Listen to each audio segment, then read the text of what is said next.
একটা শহর, একটা রাত। এক শাহ তার সেনাপতিকে ডেকে বললেন, এই শহরের সব পুরুষের চোখ উপড়ে এনে আমার সামনে রাখো। সেনাপতিরা সে নির্দেশ পালন করল। পরদিন সকালে শাহের পায়ের সামনে জমা হল 20,000 জোড়া চোখ। 20,000 মানুষ এক রাতে অন্ধ হয়ে গেল। এই মানুষটার নাম আগা মোহাম্মদ খান কাজার, ইরানের নতুন রাজবংশের প্রতিষ্ঠাতা।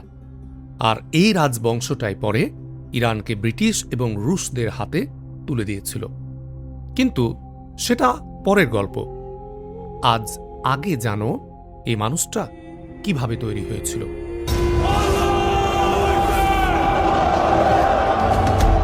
চতুর্থ পর্ব পর্যন্ত আমরা দেখেছিলাম সাফাভিরা ইরানকে শিয়া বানিয়েছে, বাগদাদ দখল করেছে, কবর ধ্বংস করেছে। কিন্তু সাম্রাজ্য মানেই চিরস্থায়ী কোনো কিছু নয়। 1722 সালে আফগান যোদ্ধা মীর ওয়াইস এর পুত্র মাহমুদ আফগান সাফাভি রাজধানী ইস্পাহান দখল করলেন। সাফাভি শাহ সুলতান হোসেন আত্মসমর্পণ করলেন।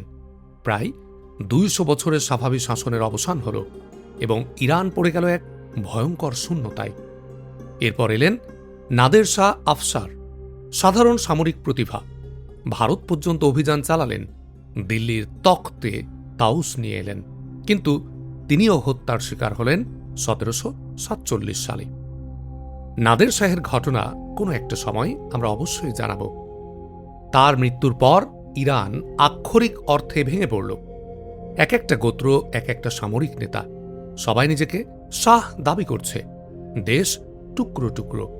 এই বিশৃঙ্খলার মাঝে একটা লোক উঠে এলো কাজার গোত্র থেকে, যার জীবনটাই শুরু হয়েছিল একটা হতের ভেতর দিয়ে। 1742 সাল, উত্তর ইরানের আস্তারাবাদ।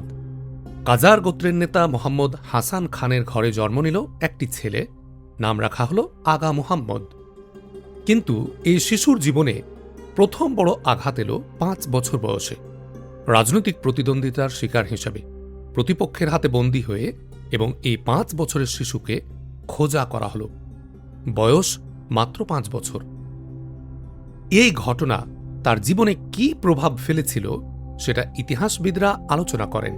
কেউ বলেন এটাই তাকে ভেতর থেকে পাল্টে দেয়, কেউ বলেন ব্যক্তির কষ্ট তার নিষ্ঠুরতার ব্যাখ্যা হতে পারে না। কিন্তু একটা বিষয় স্পষ্ট, আগা মোহাম্মদ খান যখন বড় হলেন তখন তার ভেতরে একটা লক্ষ্য ছিল, স্থায়ী ক্ষমতা, একচ্ছত্র আধিপত্য, এবং যে কেউ পথে বাধা হবে তার পরিণতি করে দেবেন ভয়ঙ্কর।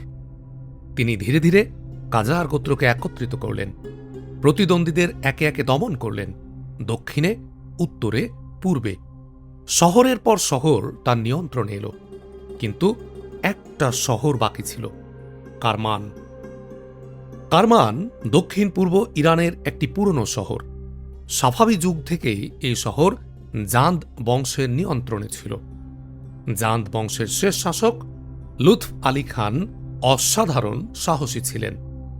আগা মোহাম্মদ খানের বারবার আক্রমণ তিনি প্রতিরোধ করেছিলেন, কিন্তু শেষ পর্যন্ত বিশ্বাসঘাতকতার শিকার হলেন। শহরের ভেতর থেকেই তার বিরুদ্ধে গেট খুলে দেয়া হল।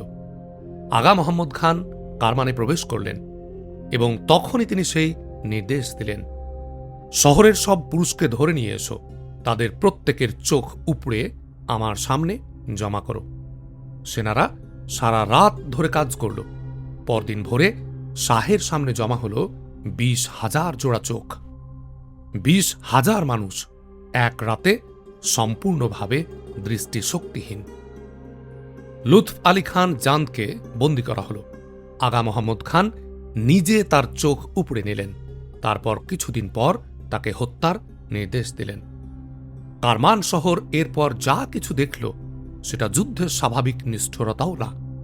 শহরের নারীদের বন্দী করা হল, সম্পদ লুট করা হল, একটা সমৃদ্ধ শহরকে ধ্বংসস্তূপে পরিণত করা হল।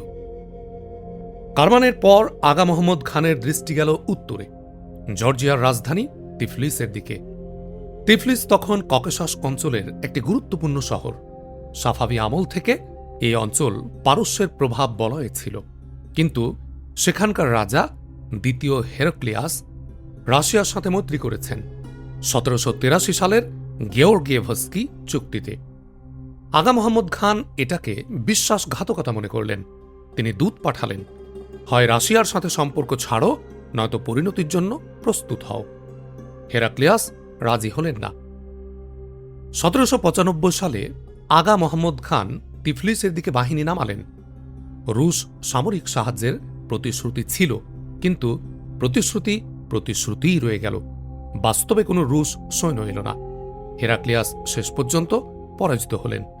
তিফলিস পড়ে গেল।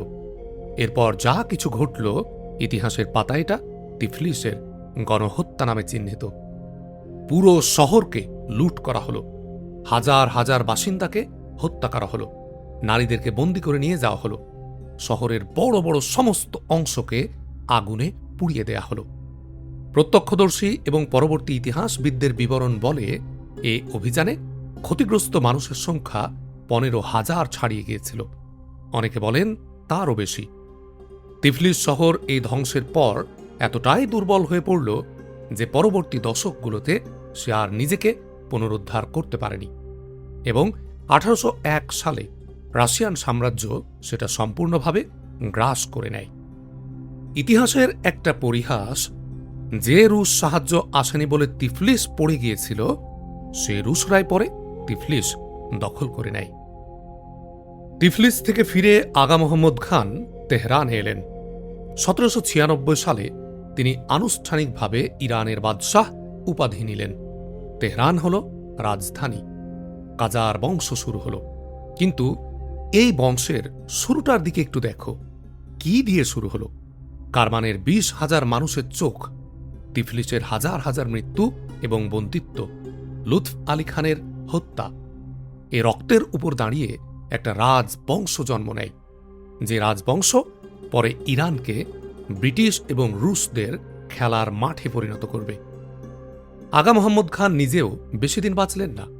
মাত্র 1 বছর পর 1797 সালে তিনি তার নিজের 2 খাস ভৃত্যের হাতে ঘুমের মধ্যে নিহত হলেন, সুসি শহরে তার শিবিরে। যে মানুষটা হাজারো মানুষের চোখ উপড়ে নিয়েছিল, সে নিজে রাতের অন্ধকারে চিরতরে চোখ বন্ধ করল। ক্ষমতা তাকে রক্ষা করেনি। আগা মোহাম্মদ খানের এই গল্পটা শুধু একজন নিষ্ঠুর শাসকের কোনো গল্প নয়, এটা একটা রাষ্ট্রের গল্প। সেই রাষ্ট্রের ভিত্তি কি ছিল, সেটাই পরবর্তী প্রতিটি সংকটে বারবার ফিরে আসে। কাজার বংশ ইরানকে একত্রিত করে, কিন্তু সেই একত্রীকরণের মূল ছিল অকল্পনীয়, এবং এই বংশের রাজত্বকালে ইরান তার ইতিহাসের সবচেয়ে বড় ভূখণ্ড হারায়, রুশদের কাছে, ব্রিটিশদের কাছে। ইতিহাসের একটা নির্মম সত্য হল, রক্তের উপর গড়া রাষ্ট্র শক্তিশালী হয় না। ভয় দিয়ে তৈরি আনুগত্য কখনো স্থায়ী হয় না। যে শাসক মানুষকে ভয় দিয়ে শাসন করে, সে একদিন সে মানুষগুলোরই ভয়ে ডুবে যায়। কাজার বংশ ক্ষমতায় আসলো, তেহরান রাজধানী হল, ইরান আবার একটা সাম্রাজ্যের আকার পেল। কিন্তু পশ্চিমে তখন একটা নতুন খেলা শুরু হচ্ছে। ব্রিটিশ ইস্ট ইন্ডিয়া কোম্পানি ভারতে পা রেখেছে, রাশিয়া দক্ষিণে নামছে, ফ্রান্স নেপোলিয়নের হাতে। 3টি ইউরোপীয় শক্তির চোখ পড়েছে একটি জায়গায়, ইরানে, কারণ ইরান হল ভারতের পথের চাবিকাঠি। আমরা পরের পর্বে দেখব কিভাবে ব্রিটেন, রাশিয়া ও ফ্রান্স একে একে ইরানের দরজায় কড়া নাড়ে। কাজার শাহরা কাকে বেছে নেয় এরপর, এবং সেই পছন্দের কি মূল্য দিতে হয় তাদের।